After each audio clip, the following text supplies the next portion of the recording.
On se représente parfois la vie comme une ligne droite, une trajectoire bien définie, un choix évident. Mais je vous pose la question, vous ne vous demandez jamais si tout ça ne serait pas une vision un peu simplifiée des choses ? Parce qu'en avançant, les chemins bifurquent, et parfois au-delà des règles établies. Et c'est là que ça devient intéressant. Pour rêver, pour s'ouvrir et pour surprendre. Bienvenue dans Courant Alternatif, le podcast des esprits libres qui s'intéresse au parcours de celles et ceux qui avancent autrement. Ici, vous allez le découvrir, pas de vérité figée, mais plutôt des chemins de traverse, des tensions et surtout une conviction. C'est dans le contre-courant que naît le futur. Alors, rejoignez-nous, je vous invite. C'est parti pour explorer des projets artistiques, scientifiques, sportifs, mais aussi des initiatives citoyennes et internationales. Courant Alternatif, c'est l'écho de personnalités inventives, de thématiques pleines d'audace et de nos différences pour prendre conscience tous ensemble du potentiel de nos énergies créatives et susciter le changement. Alors, est-ce que vous êtes prêtes et prêts à vous brancher sur une nouvelle onde ? Place à notre invité du jour. Bonjour Magda Danis. Bonjour. Bienvenue dans Merci. Courant Alternatif. C'est le premier épisode, donc c'est avec vous. Donc merci déjà de nous accorder votre confiance. C'est une chance de démarrer avec vous.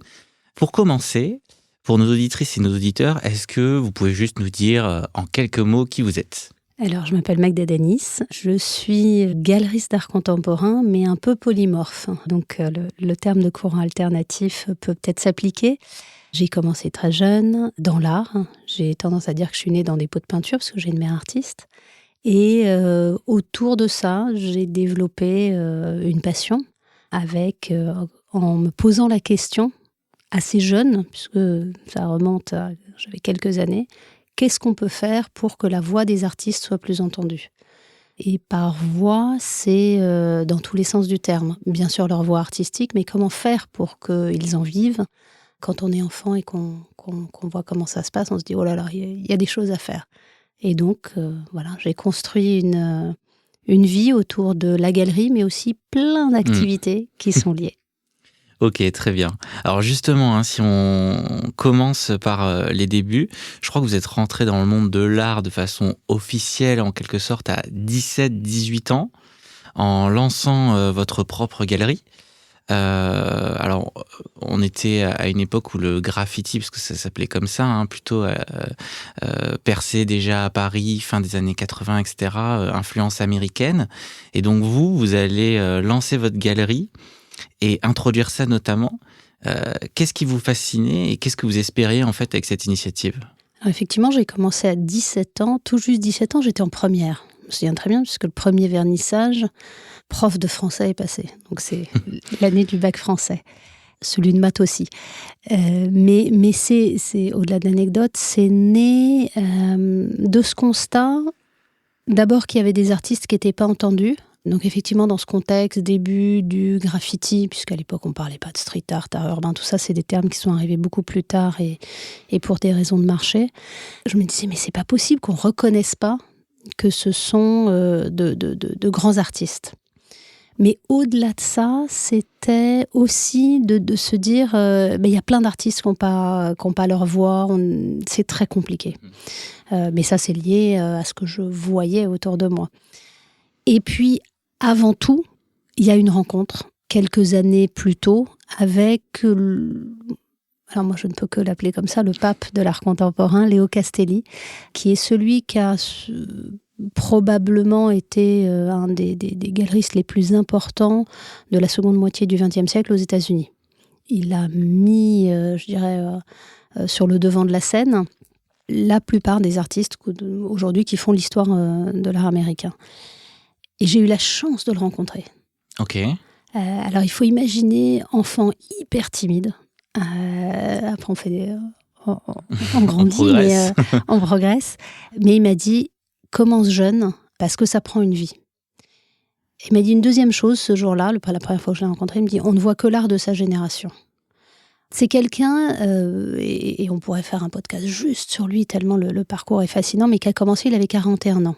C'est quelqu'un qui est parti d'Europe pour fuir le nazisme, qui est arrivé aux États-Unis et qui a dû se réinventer. C'est un assureur. Il a tout laissé derrière lui avec sa femme, très importante, parce qu'en fait, c'est elle qui faisait les choix artistiques. Et ils ont tout laissé.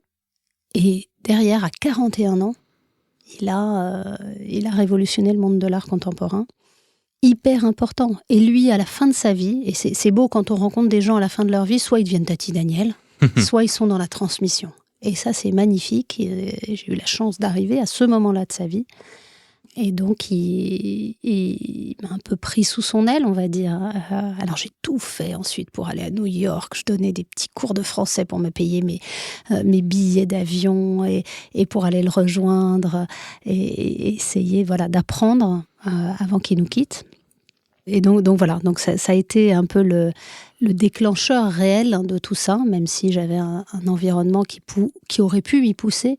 Mais à un moment, il faut le petit... Voilà. Bien sûr, la petite étincelle. La petite étincelle, Okay. et Léo, et cette étincelle. Et pour les insiders, tous les livres que je peux écrire depuis, il y a toujours un Léo en première page. Donc comme ça, ceux qui écoutent sauront pourquoi il y a ces 3 lettres qui sont là.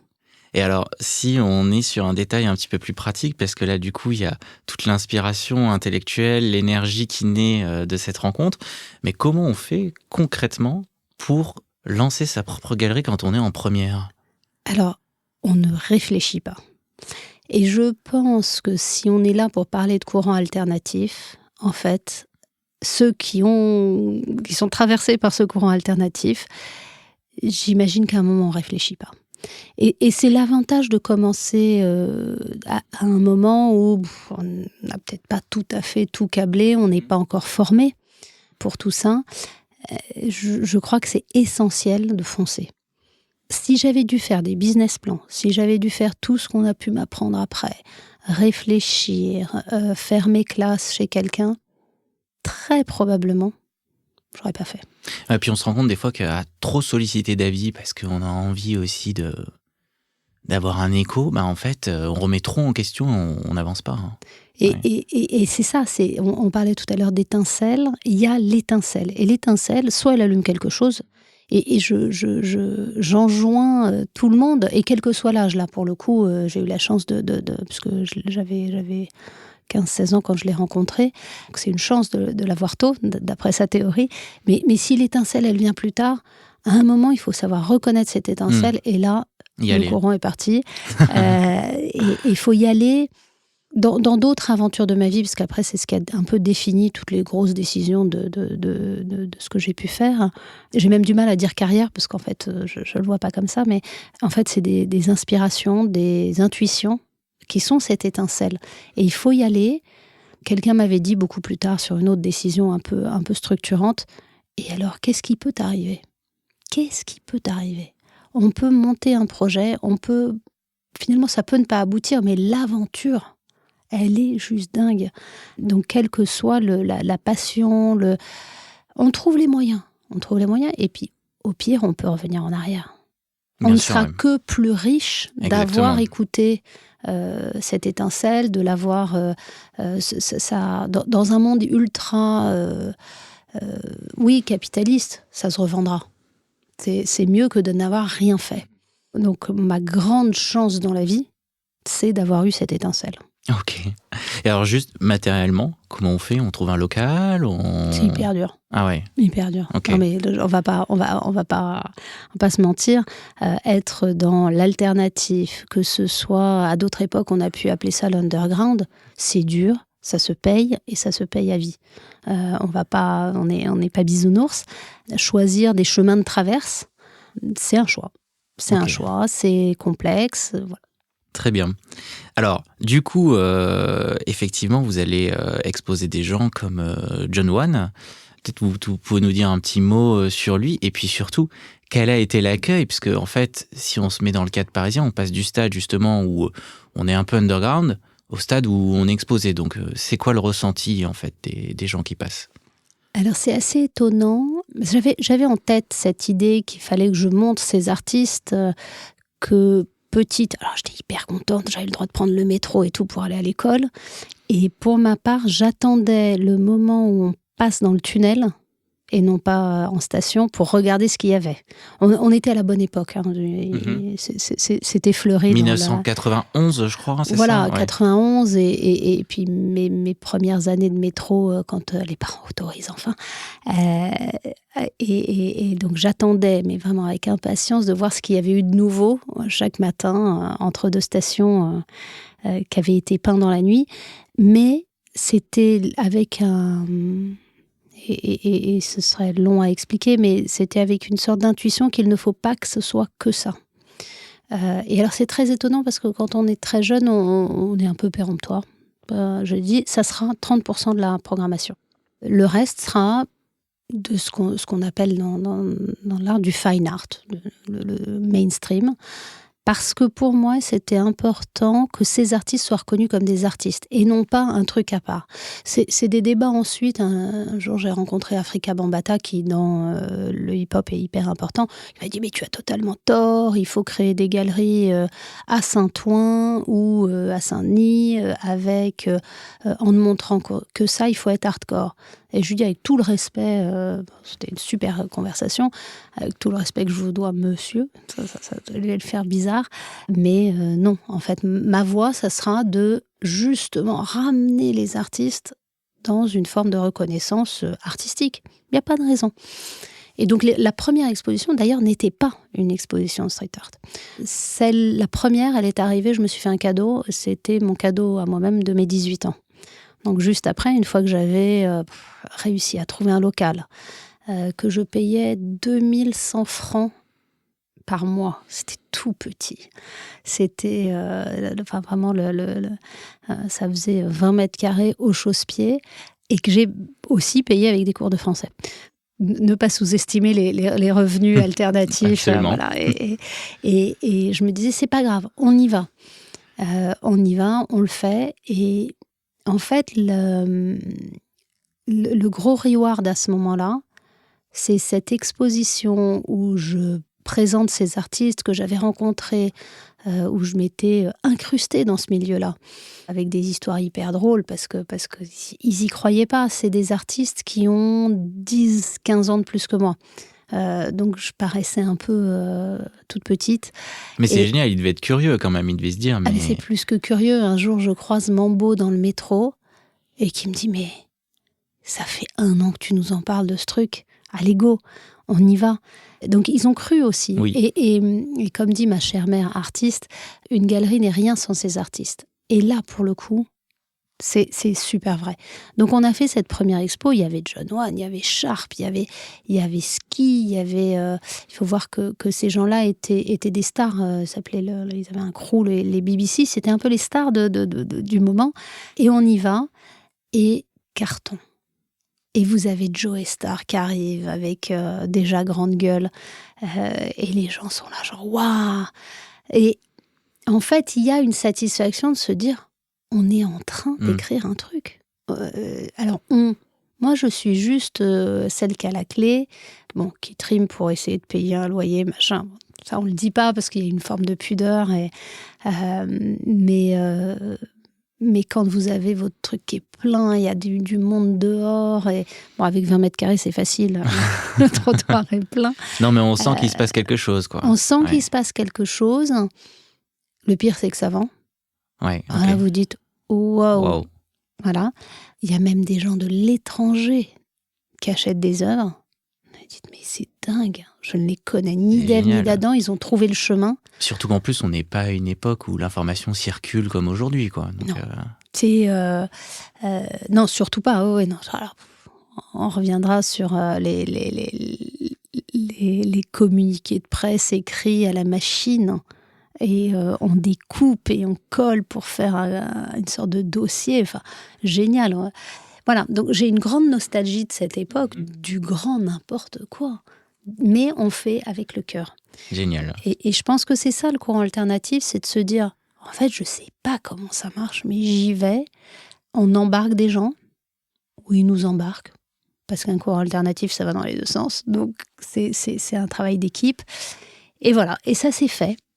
Mais souvent, je dis que en tout cas dans nos métiers, mais je pense que c'est très vrai pour beaucoup d'aventures comme ça, le plus dur, c'est pas de commencer, c'est de durer. D'accord.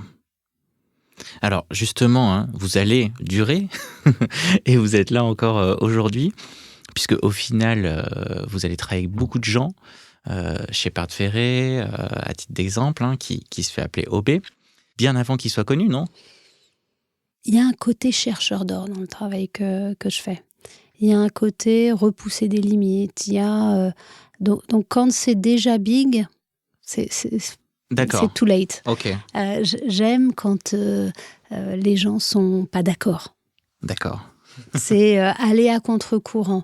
Et en même temps, c'est là où c'est extrêmement difficile pour des gens qui ont des intuitions alternatives, c'est de se dire, ok, je peux rester faire le pas de côté, mais comment néanmoins on va convaincre les gens.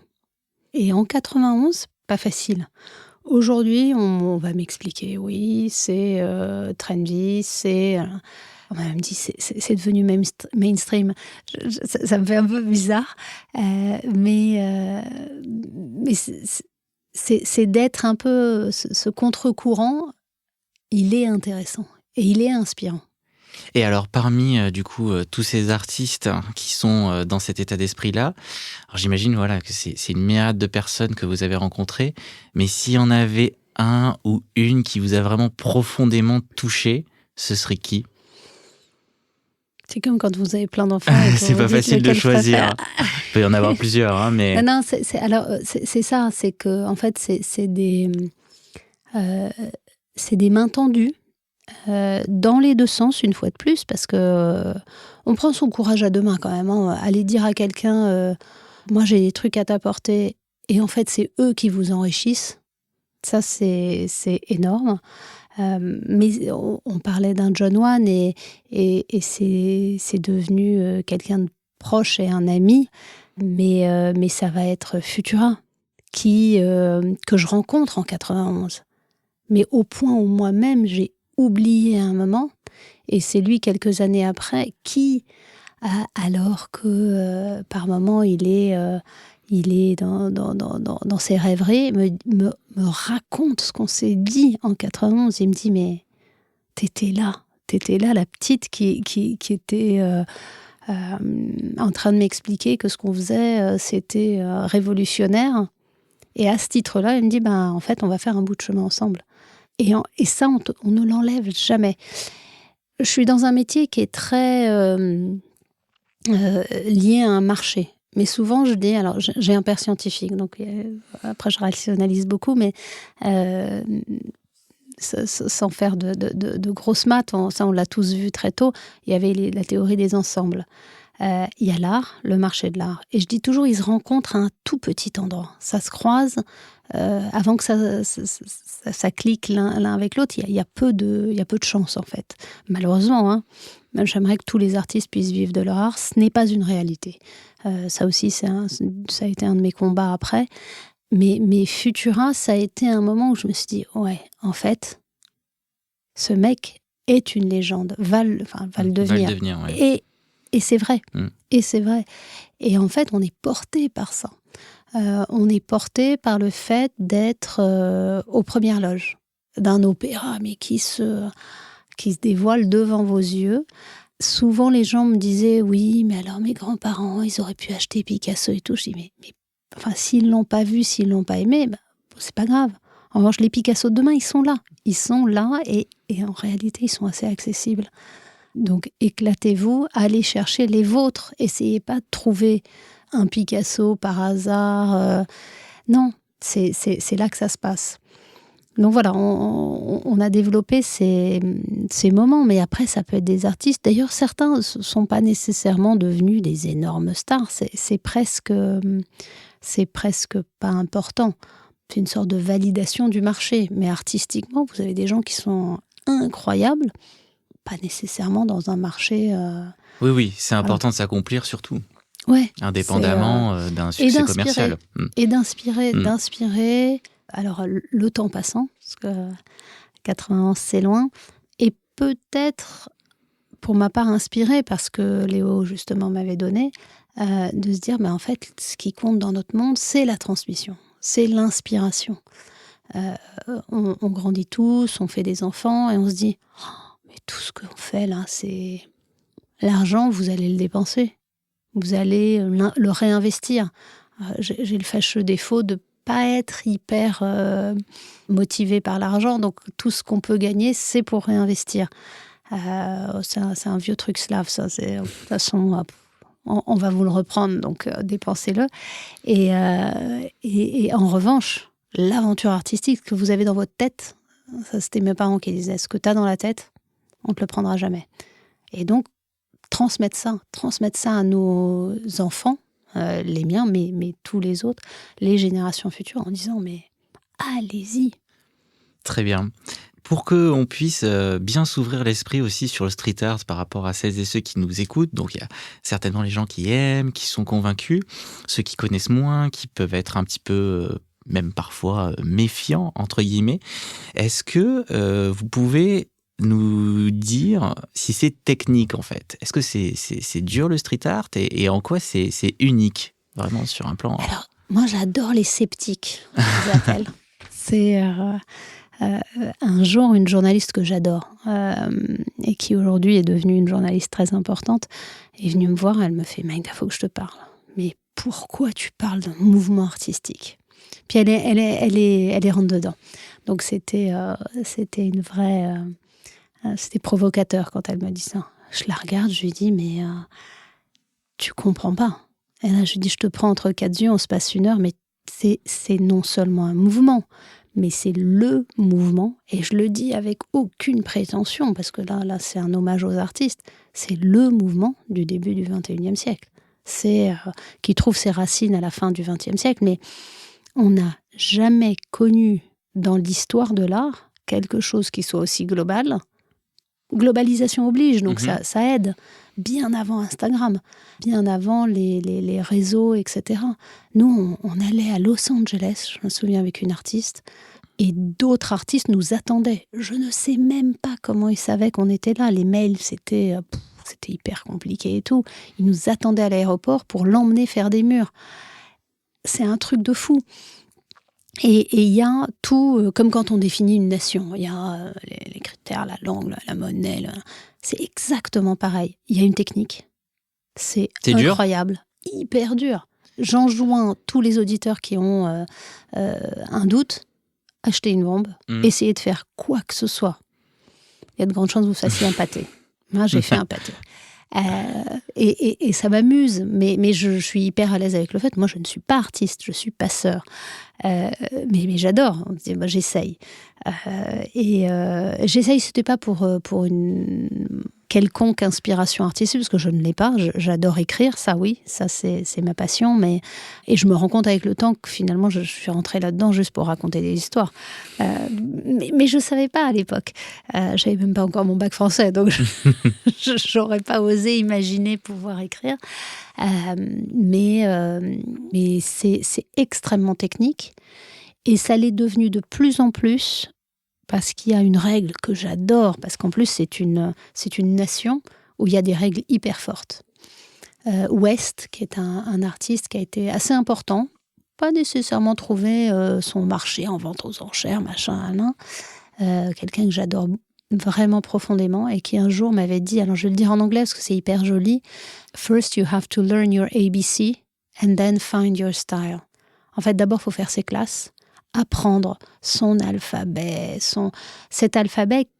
Tous les graphistes vont vous dire, en fait, ça a révolutionné le fait de faire des polices, des fontes, parce qu'il fallait toujours faire différent, mais après, il faut trouver son style. On ne peut pas copier le voisin. Ça, c'est le pire. Oui. Et j'adore ça. En fait, par définition, il faut trouver son côté alternatif. Oui. La singularité compte énormément. Ah, mais sinon, vous n'êtes pas reconnu. Oui, bien sûr. Oui. Sinon, vous n'êtes pas reconnu. On parlait de Futura. Il commence dans les années 70. 70, quand on pense qu'on me dit que c'est à la mode aujourd'hui, je souris gentiment. Et il commence de l'abstrait. Parce qu'il dit, si je peins un métro, il faut que quand il sort du tunnel, ça fasse un feu d'artifice. Mais quel cadeau! Qui n'aime pas un bon feu d'artifice? Donc voilà, donc c'est eux qui étaient ce courant, c'est eux qui étaient encore des histoires d'étincelles. Voilà, le feu d'artifice. Waouh! Donc on découvre ça. Mais vous avez d'autres artistes qui vont faire des bonhommes, qui vont faire les premiers qui faisaient du graffiti. Il y en a un qui faisait des bonhommes, un peu à la manière du sein de Simon Templar, là, le petit logo, et qui mettait en 2 couleurs pour que ça ressorte. Ça, en graphisme, aujourd'hui, c'est la base du graphisme, mais ça ne l'était pas à l'époque. Donc, ils tâtonnaient et ils ont trouvé des principes, ce qu'aujourd'hui on pourrait appeler des trucs visuels, qui sont hyper importants. Donc il y a un vrai canon esthétique au final. Ah, mais il y a un canon esthétique, il y a un langage. Une nation pareille, on dit qu'il y a une langue, mais il y a un langage, il y a des dictionnaires entiers qui sont fascinants. Enfin voilà, il y a toute une culture qui fait que des gens se reconnaissent. Et aujourd'hui, à la Xème génération, je vais dire la 4e, mais on peut débattre si on en est la 4e, la 5e, des artistes qui arrivent encore aujourd'hui, alors que 10 fois on m'a dit mais c'est bon, c'est mort ton truc, c'est fait, qui vont se réclamer aujourd'hui. Si on fait un bond dans le temps, quelqu'un comme Felipe Pantone, artiste espagnol, se réclame de ses racines du graffiti, et pourtant il fait de l'art optico-cinétique. Et c'est l'énergie de tout ça, elle est là. Elle est là. Il n'est plus dans l'écriture. Il n'est plus dans la bombe. Des grands débats qu'on avait jusqu'au bout de la nuit. Est-ce que si on n'écrit pas, ce que ça s'appelle writing, c'est hyper joli le mot en anglais, si on n'est pas en train d'écrire avec sa bombe, on n'est pas un vrai. Et il y en a encore, on a des débats. Un des fondateurs, le premier, celui qui a un peu importé le graffiti en France, Bando. Alors lui, on a eu des débats jusqu'au bout de la nuit. Il me dit non, mais ça c'est pas du graffiti. Mais ça vient de là. Et ça, c'est une culture. Ça, c'est un mouvement, quelque chose qui inspire encore et toujours. Et qui sait se renouveler du coup et continuer à inventer. Ouais. Alors, on va parler un petit peu international dans votre parcours, puisque donc il y a cette galerie à la base. Après, je crois que vous faites une école de commerce, vous faites l'ESSEC. J'ai 2 questions par rapport à ça. Déjà, finalement, donc, vous quittez l'ESSEC ensuite et vous continuez à vous lancer dans ce milieu artistique-là. Vous allez partir en Chine. Pourquoi avoir pas eu ce revirement, mais ce chemin d'intégrer, on va dire, une institution académique solide après avoir pris ce pas, entre guillemets, original entièrement? C'est la première question. Et ensuite, du coup, je crois que vous vous lancez en Chine. Est-ce que vous pouvez un petit peu nous raconter ça? Alors ça, c'est un héritage familial. Je viens d'une famille alors aujourd'hui, on appellerait de migrants, de parents polonais qui sont partis à des époques où c'était compliqué. Super intello, mère artiste, père chercheur, qui se sont retrouvés en France, dans une diaspora, comme ça peut arriver. Et pour qui, comme je le disais tout à l'heure, ce qu'on a dans sa tête, ça compte. J'ai eu énormément de chance sur le projet initial. Ils ont dit, si tu veux, tu peux. Alors, ils n'étaient pas du tout business. Mais alors, pas du tout. Donc, ils me disent, si tu veux, on fera ce qu'on peut pour t'aider.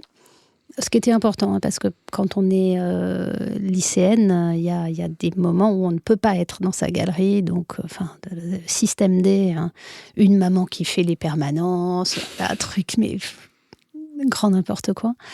Petite parenthèse, un jour, un galeriste, un des plus connus français, me dit, plus âgé, me dit « Non, mais cette époque-là, tu l'oublies, tu dis que c'était la phase associative. » Bah non. Voilà, c'était galère, c'était un. Les vernissages, je les faisais le samedi, parce que c'était le seul jour où j'étais sûre que le lendemain, j'avais pas un devoir sur table ou un truc. Voilà, donc c'est resté. Et à l'époque, c'était pas du tout la norme. Donc, en fait, le fait de monter ça un peu à l'arrache, ça a permis de créer comme ça des choses qui aujourd'hui sont l'ADN de cette aventure. Mais on a toujours besoin de ça. Je pense que c'est des piliers très forts. Les choses pour lesquelles, dans votre ADN, vous savez pourquoi elles sont comme ça. Pourquoi on a des vernissages le samedi ? Je me dis, en fait, il y a des gamins qui pourront venir. Donc, on demande ça. C'est difficile, mais ça grandit. Et donc, sortie de l'ESSEC par rapport à cette conviction-là, Alors, en fait, non, pardon, je faisais l'aparté sur les parents. Et les parents me disent, tête bien pleine. Parce que si un jour, il faut partir, ça reste. Hein, les gens qui... Et j'ai beaucoup de respect aujourd'hui pour ceux qui doivent bouger. Parce qu'on doit bouger. Ce n'est pas quelque chose nécessairement qu'on choisit. Pour ceux qui doivent bouger, on se dit toujours, si je bouge, j'ai quoi? Donc, je n'ai que ma tête. Et donc, mes parents me disent, tu vas quand même continuer des études en parallèle. Une galère, on va tout faire en même temps. Meilleur conseil de ma vie. Alors, je commence une prépa plutôt pour faire normal. En me disant, Cagne, hypocagne, ouais. C'est classe. Mais très vite, je me rends compte, pas du tout au niveau. Et ça a été génial, mais très vite, vous vous rendez compte des gens qui vont intégrer normal. Il y en a un par classe. Hein, donc, alors, ça m'a rassurée parce qu'un jour, vous signez un papier qui dit que vous devrez 10 ans à l'État. Je dis, oh là là, mais qu'est-ce que... Là, ça bug. Ça bug parce que ça ne va pas avec ce projet de galerie qui a existé, qui était là encore, qui était en parallèle. C'était hyper dur en prépa, mais il était là. Et donc, il y avait une recherche de liberté. Ouais. Et donc, je n'ai pas normal. Néanmoins, c'est l'année d'ailleurs où ils ont ouvert des concours aux écoles de commerce. Et je remercie encore les gens qui m'ont eu. Ça fait partie de ces concours où l'oral est hyper important. Alors pour l'anecdote, j'avais réussi à avoir 21 sur 20 en maths. Fille de scientifique. 5 en philo, c'était pas du tout ça. J'avais pas compris l'épreuve. Moi, je fais une copie complètement volée, inspirée. Pas du tout l'exercice, mais voilà, on comprend pas toujours ce qu'on nous demande. Et donc, j'arrive à ce graal de l'entretien auquel je n'étais pas du tout préparée. Donc, j'y vais en racontant ma vie. Et quand j'ai été prise à la rentrée, il y a quelqu'un, un des 3 jurys, qui vient me voir, qui me dit... Dis-nous, c'est vrai ton histoire de galerie? Parce qu'on a eu un doute. Et soit on te mettait 0, soit on disait on te prend. Ils ont dit on l'a tenté. Je dis oui, c'est vrai. D'ailleurs, après-demain, vous pouvez venir. Il y a un vernissage et galère. Et voilà. Et donc c'était un complément et que j'ai adoré. Alors peut-être que je trouve toujours le positif dans ce que je fais, mais j'étais pas du tout. Moi, mes parents ne savaient pas ce qu'était une école de commerce. Et j'ai adoré, au-delà de m'être fait des amis pour la vie, mais parce que justement, ça a comblé toute la partie. Alors pas toute, parce que j'étais hyper déçue. On n'apprend absolument pas la compta, on n'apprend pas des choses qui me manquaient. Moi, ma première déclaration de TVA, j'ai pleuré. Mais réellement, j'étais là, ces zézettes et Poussix, j'arrive pas à remplir le formulaire. À l'époque, c'était des formulaires papier. C'était l'enfer. Je comprends pas. Voilà. Mais ça vous donne... ça a été hyper complémentaire. Pendant des années, ça a été un boulet, parce que dans l'art, on ne faisait pas. C'était pas bien vu. Jusqu'au moment où je rencontre un très grand galeriste, Michel Durand-Dessert, qui avait à l'époque à la Bastille une très belle galerie, un rêve. Et lui avait fait HEC en 68, il était promo 68, je me souviens, il m'avait dit ça. Et il m'avait dit, ok, tu vas pas trop le dire parce que les confrères trouvent que c'est vulgaire, mais en fait tu verras un jour, ça sera une force. Et il avait raison, en fait, d'avoir été pioché dans un autre environnement. C'est pas tant l'école de commerce, ça c'est le réflexe des parents qui veulent vous protéger en disant essaye d'avoir le mieux. Alors non, mais c'est la pluridisciplinarité qui... Mais en fait, c'est ça. Qui a aidé. Qui a aidé et qui plus est, sans faire de pub, mais c'est une école qui effectivement poussait à ça, qui ne voulait pas qu'on soit juste dans un truc. Mais ça a été compliqué. Je me suis fait convoquer un nombre de fois en disant non, tu ne peux pas tout faire sous le prisme de l'art. Je me souviens, on a dû faire un rapport de ressources humaines. Je vais toquer à la porte du musée d'art moderne en disant je peux faire mon exposé sur vos ressources humaines. Donc, au bout d'un moment, en droit, en propriété intellectuelle, sur l'art. Et là, trop on me de dit, passion. C'est un peu trop... Voilà. Donc, on m'a obligée même à faire des stages dans d'autres domaines. Ok. L'enfer. Et là, j'ai rencontré encore des gens. Mais oui, ça enrichit aussi au final. Voilà. Et les courants alternatifs, il faut les suivre. Il faut se dire, ok, à un moment, il faut faire le pas de côté. Il faut... Voilà. Et c'est marrant parce que tout ça, c'est des choses qui sont encore très fortes dans la vie actuelle. C'est encore des gens, les gens de ce stage, qui en plus s'est prolongé, sont des gens qui, là il n'y a pas longtemps, j'avais une invitation à faire avec des gens qu'on comptait dans le parcours, et ben les associés étaient là. Et ils sont là, ouais, c'est bien. Donc voilà, on se construit aussi de ces différences, on se construit de ces chemins de traverse. Alors, en revanche, chemin beaucoup plus long que mes petits camarades. Oui. Ah, là, ça prend du temps de faire l'école buissonnière, d'aller à droite, à gauche. En même temps... Mais en tout cas, il faut chérir tous ces chemins. Voilà. Vous partez ensuite en Chine. Alors, pourquoi la Chine ? Pourquoi cette passion pour ce pays ?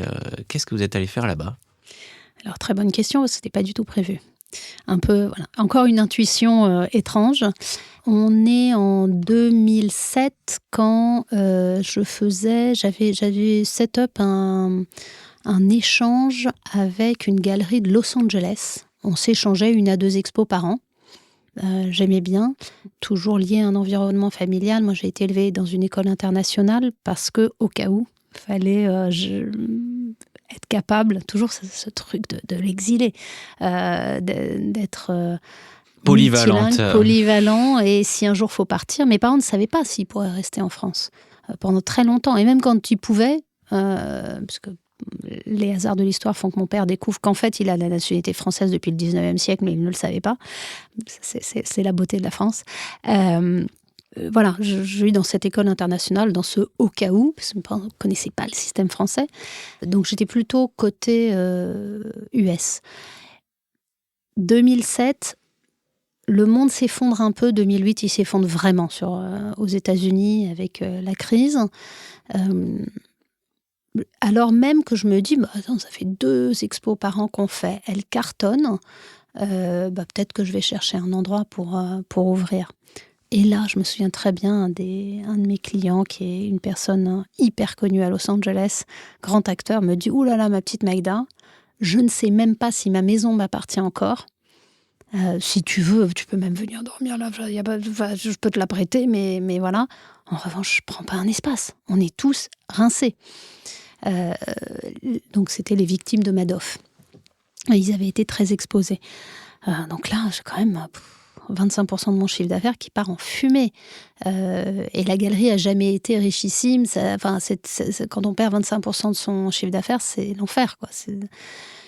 Et je dois, dans les méandres de l'histoire, aller livrer quelqu'un qui venait de m'acheter une œuvre digitale, on parle de 2007-2008, et qui me dit, moi je te l'achète, mais tu viens me l'installer à Singapour, je te paye le billet, parce que ça marche jamais ces trucs-là. Donc je me dis, super. Et puis il s'avère que c'était quelqu'un qui est très impliqué dans l'organisation du premier Grand Prix de F1, une de mes passions, la voiture. Et du coup, je me dis, génial, le mec il me paye le billet, j'y vais, mais grosso modo j'y allais pour appuyer sur un bouton. Bien sûr le truc fonctionne, donc ça a 10 minutes d'installation, on branche, on appuie, l'œuvre se déploie, c'était une œuvre qui se projetait au plafond. Et du coup, je me retrouve à me dire, mais qu'est-ce que je fais là ? Passer le Grand Prix, ça dure 2 heures, et je rentre par Shanghai. Ok. Parce que j'avais le temps, parce que j'avais plus ce temps que je passais aux États-Unis. Voilà. Et donc, je vais à Shanghai parce que j'ai un ami qui s'est installé là-bas, etc. Et là, énorme coup de cœur. Mais le coup de cœur dans les 2 sens. À un moment, je dis à quelqu'un, je me verrais bien faire une expo ici. Parce que le dimanche matin, il y avait une queue autour du musée d'art moderne, mais une énorme queue dehors et tout. Je me dis, c'est le paradis de l'art contemporain, ce truc. Alors, je n'avais pas compris qu'en fait, les élèves d'école devaient aller dans les expos. Mais voilà, on se retrouve. Et je dis ça, et c'est pas tombé dans l'oreille d'une sourde. La propriétaire de l'immeuble devant lequel j'avais dit ça me dit, chiche. Voilà, ça a été... et ça s'est lancé. Au départ, je pensais faire une expo. Et puis, voilà, plus de 15 ans que ça dure. Donc, prolongement, on va dire, de l'ADN parisien, finalement. Ouais, et puis, voilà, une intuition, on essaye. À nouveau. Et c'est là d'ailleurs, ce que je disais en introduction, la personne qui me dit et alors, qu'est-ce qui peut t'arriver? Au pire, tu reviendras, tu auras fait une ou plusieurs expos en Chine, mais vas-y. Et ça a été énorme, en fait. D'emmener les artistes auxquels je croyais. On a vécu des aventures incroyables dans un pays où je pensais que, si on revient à l'art urbain, c'était totalement interdit, etc. Et bien en fait, non. Et au final, non, ouais.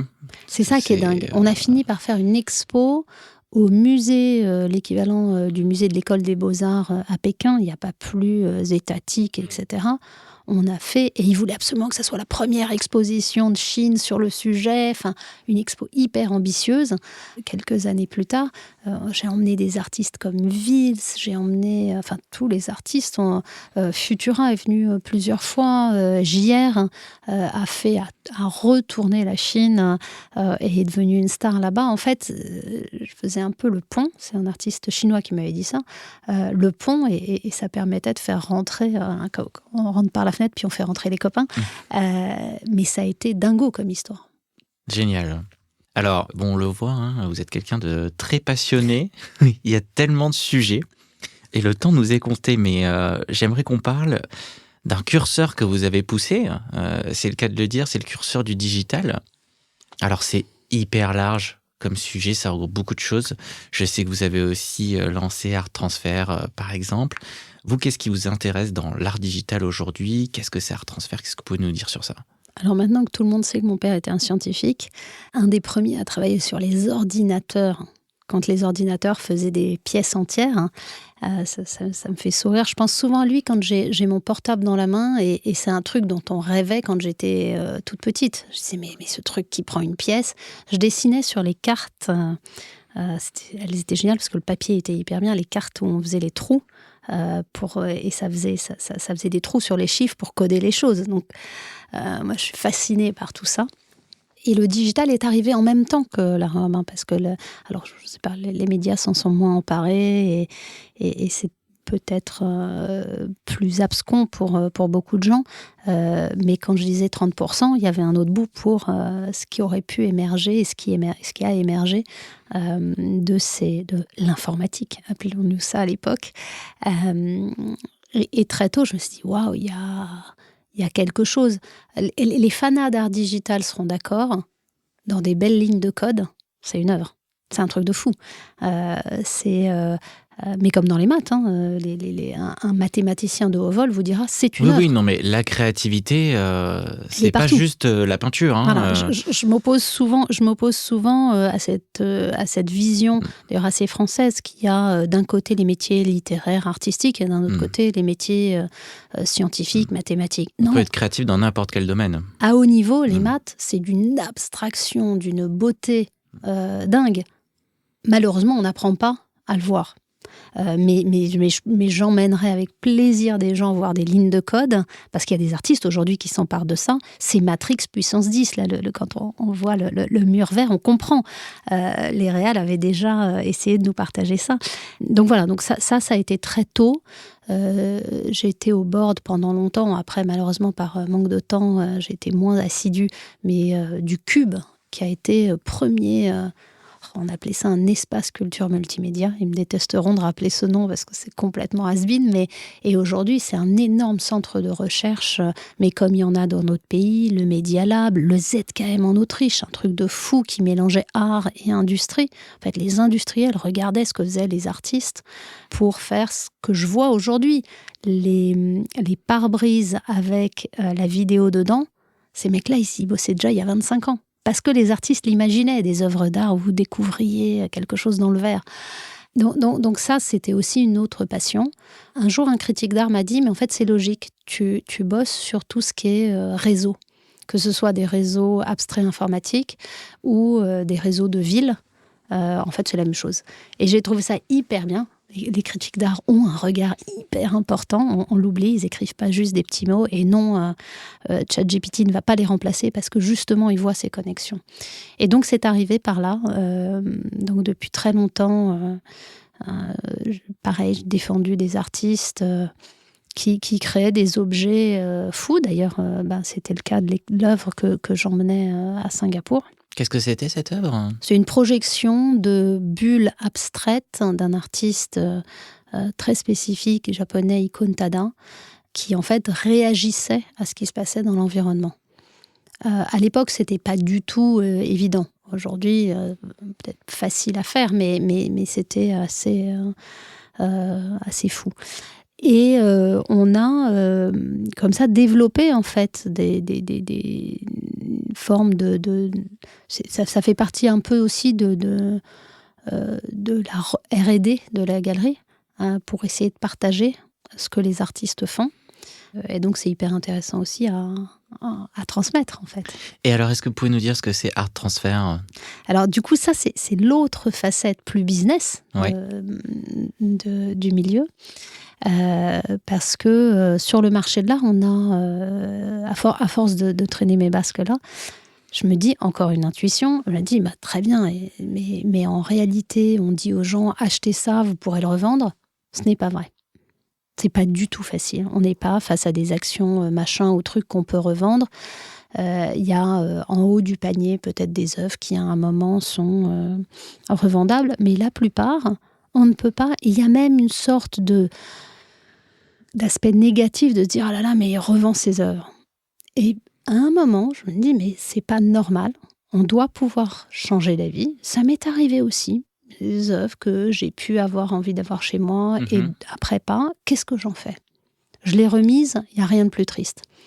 Je vais les offrir, c'est bien, mais ça ne matche pas toujours avec ce dont l'autre a envie, donc c'est pas si simple. Et quand on voit dans la société en parallèle des choses qui se montent, où on peut même revendre ses chaussures, ses sacs, ses toiles, je dis mais c'est pas possible. Comment on n'arrive pas à faire tourner les choses et faire tourner de façon vertueuse ? D'abord parce que les artistes, depuis plus de 100 ans, ont le droit à un droit de suite. C'est pas des royalties, mais pour faire simple, ça pourrait s'y apparenter. C'est légal. En Europe, c'est même obligatoire. On l'oublie trop souvent, la plupart des gens ne le savent pas. Et pourquoi ça serait normal, finalement. Donc, comment mieux tracer ça ? Comment aider à ça ? Et Art Transfer, c'est comment mieux transférer ses œuvres, soit à la revente, soit... Et puis alors, comme toute start-up, quand on lance, après, il y a plein d'itérations, il y a plein de...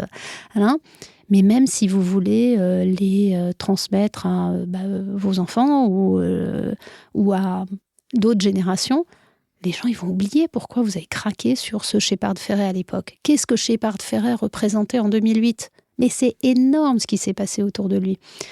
Qu'est-ce que ça voulait dire ? Il représente Debbie Harry sur une œuvre. Qu'est-ce que ça... Pourquoi ? Dans 25 ans, les gamins ils sauront même plus qui elle était. Malheureusement. On ne le saura que si on garde l'information. C'est l'historisation, oui. Et aujourd'hui, on n'a pas d'excuses.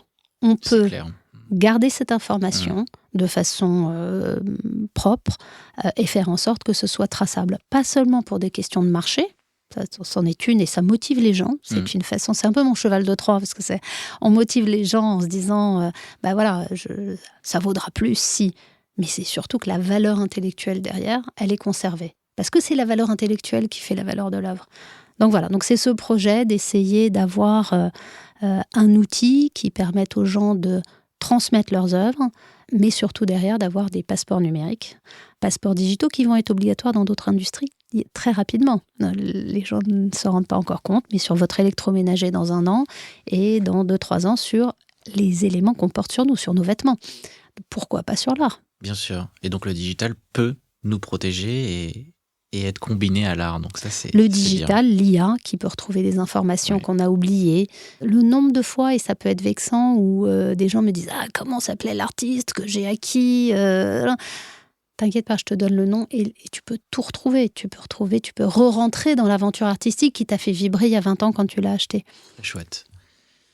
Il nous reste 2 minutes et j'ai 2 questions. Parfait. Ça tombe bien. Aujourd'hui, Magda, est-ce qu'il y a un combat que vous rêvez de faire bouger dans votre milieu ? Porter. Alors, c'est un combat de longue haleine. C'est un combat qui n'est pas facile à porter parce qu'il se doit d'être international, mais c'est la juste rémunération des artistes. Elle est pas trop mauvaise, contrairement à ce que les mauvaises langues veulent dire sur le premier marché. On nous accuse souvent, nous, de prendre 50%. En plus, c'est pas tout à fait ça, puisqu'on enlève les frais de production, la TVA, et donc il reste moins. Donc sur le premier marché, ça reste quand même efficace, on aide à produire. Sur le second marché, quand c'est revendu, contrairement à la musique, où ce sont des vrais revenus pour les artistes, et ben là, on n'est pas encore efficient. Alors que le cadre légal existe et que un grand nombre de pays l'ont adopté. Donc c'est pas une exception française qui date de 1921. Et c'est pas seulement un combat pour qu'ils gagnent leurs sous, c'est pour qu'ils sachent le droit à l'information, de savoir que deviennent mes œuvres, où est-ce qu'elles sont, et que les artistes puissent vivre dignement, qu'ils soient en haut de la pyramide de la société, ce qui n'est pas nécessairement le cas dans notre monde, malheureusement. Et c'est important dans un monde où on veut préserver nos libertés, de faire attention nos libertés, des façons de penser ouvertes. Qui sont libres. Enfin, oui, comme dit JR, mais plein d'autres artistes travaillent sur l'art peut peut-être sauver le monde. Si on allait parler, alors je ne m'en chargerai pas, je ne serais pas la bonne personne, mais si on allait parler à des gens un peu obtus, talibans ou autres, peut-être d'art, j'aimerais penser que quelque chose pourrait fleurir là-dessus. Si vous deviez transmettre une seule énergie à celles et ceux qui veulent vivre autrement, Magda Danis, ça serait quoi ? Alors malheureusement, une marque de basket l'a déjà pris, mais Just Do It, c'est quand même... Voilà. Ils ont bien trouvé. Ils avaient raison. Donc on arrive à la fin. C'était un plaisir de vous connaître. Merci. Merci beaucoup. Merci. J'adore votre diversité, vos actions. Et j'espère que ça va pouvoir continuer et que de plus en plus de gens vont continuer à découvrir ça. Il faut que tout le monde s'y mette et chacun suive ses passions. Merci beaucoup, Magda. Merci. Merci beaucoup d'avoir plongé avec nous dans ce courant alternatif. N'oubliez pas de nous suivre et partager le vôtre sur notre Instagram, Courant Alternatif Podcast. Et à très vite pour un prochain épisode.